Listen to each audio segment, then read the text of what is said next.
जैसे कि आप जान रहे हैं कि अभी लोकसभा चुनाव चल रहा है 2024। जैसे जैसे बीजेपी जो है चुनाव बढ़ रहा है, इसकी मानसिकता चेंज हो रही है। और खास करके अभी देख लेंगे कि क्या बीजेपी जो है, बीजेपी ईमानदार है, क्या मोदी ईमानदार है। इसके बारे में हम सबसे पहले चर्चा करेंगे कि मोदी और बीजेपी क्या ईमानदार है। अगर ईमानदार है तो, अगर मोदी ईमानदार है तो भ्रष्टाचारी को शामिल क्यों किया, यानी कि भ्रष्टाचारी कौन है भैया, इसके बारे में जानेंगे।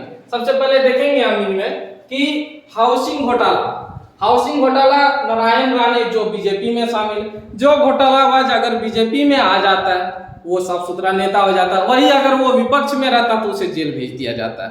तो दूसरा देखेंगे हम कि अभी जो है चीनी मिल घोटाला, जो 100 करोड़ का घोटाला किया था हसन मुशर्रफ, वो भी बीजेपी में शामिल हो गया।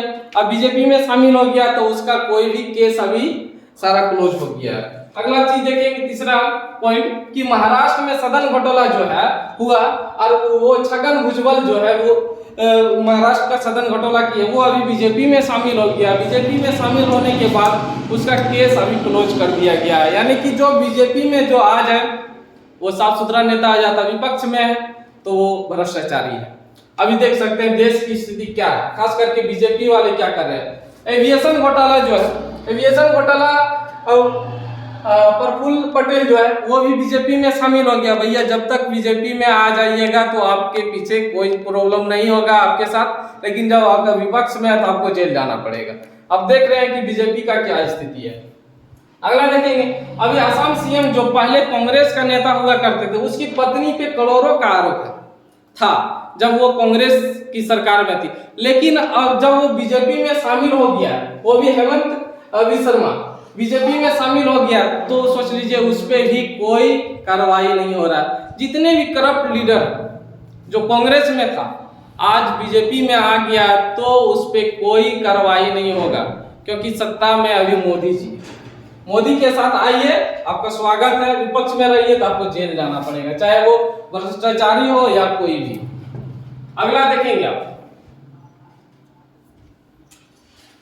70,000 करोड़ का सिंचाई घोटाला है ना, 70,000 करोड़ का सिंचाई घोटाला।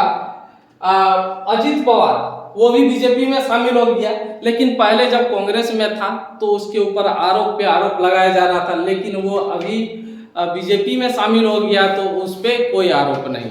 आप देख सकते हैं कि स्थिति, देश का स्थिति जो है क्या हो गया।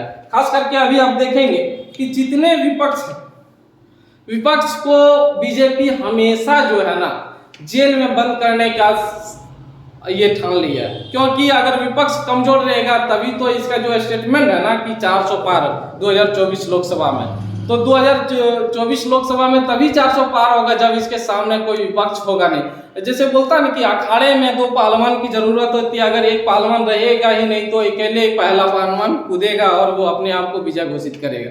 तो देश की स्थिति अभी मोदी की सरकार में क्या है, जो करप्ट लीडर है वो विपक्ष में तो उसे जेल जाना पड़ेगा। अगर वही करप्ट लीडर अगर बीजेपी में आ जाती है तो वो साफ सुथरा नेता है और वो अच्छे नेता है।